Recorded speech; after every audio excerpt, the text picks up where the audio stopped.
But for someone who's in the public eye, like you, about whom there will be 1,001 theories, cynical theories also, or maybe she's doing it to promote a film, or what does she have to be depressed about? You must have heard all of that, and yet there was that feeling that I have to talk about this. You know, I'm asked this question very often about, you know, how did you think of it, and all the questions that you ask me. And honestly, I don't think I thought about it at all. I was shooting for a movie called Piku in Calcutta, and my friend Anirban, who's also now a trustee, we were sitting by the poolside one evening, and I said, you know what,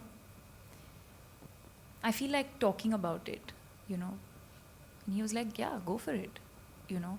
And he's my business agent, you know.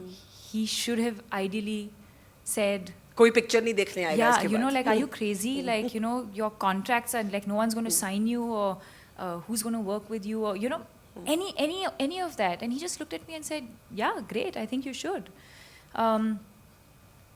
That was the friend in him talking to me. And I didn't even think about it. I asked my parents then, and both of them have always been extremely supportive. And, you know, my mom was on the show with us. Because she noticed the first signs. So there was no real thought, or, you know, what will people say, or what will people think, or what is going to happen to me or to my career after this. Maybe I should have thought it through, I don't know, but I didn't.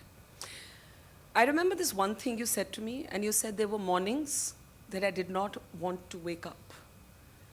And that is the truly frightening thing. You know, we tend to think of the word depression as a self-indulgence, as the luxury of those who can afford it. But it is actually lethal. Describe that feeling. And how you clawed your way out of it. It was exactly that. My parents were in town.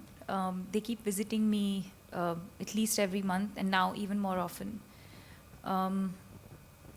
So it was their day to, like, sort of go back, and, you know, they were packing, and I woke up, and I have to cross their room to sort of go to have my breakfast or whatever. And I looked at my mom, and I went and sat with her for a bit, and she was talking to me about something completely else, something else.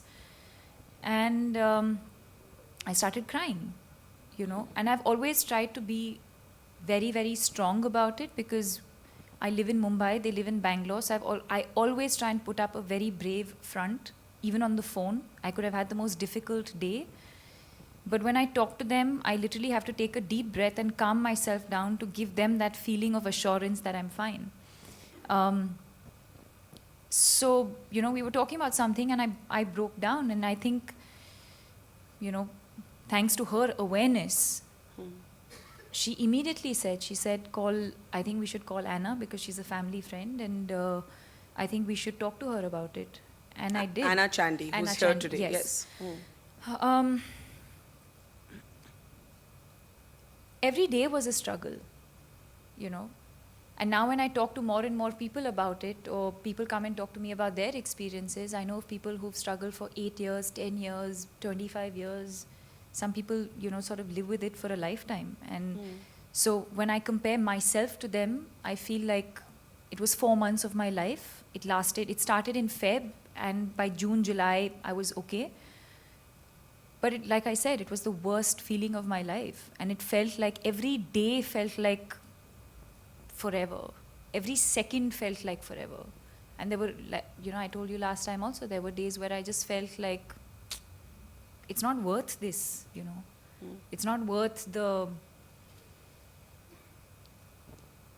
strange feelings that I was feeling, and I just felt like there was no reason to live.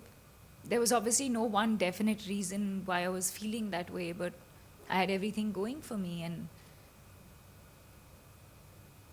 there was no one definite, you know, reason. And I think the most difficult part was not being able to understand what was happening. And that's when you decide to see a doctor, because they're there to help you and to tell you why certain thoughts, why certain feelings, why you're feeling a certain way. But until then, until I decided to reach out, it was my own struggle and my own battle. And of course, there's, you know, you have friends and you have family and you have everyone who's there with you constantly, and they'll always tell you that it'll be okay. But it's hard sometimes, and you know, you sometimes feel like they don't understand what you're going through. People who you're not very close to will always be like, you know, Stop it now. come on now, you Yeah. know, like, let's watch a movie, you know, let's go out, let's do something, stay over, sleep over, something.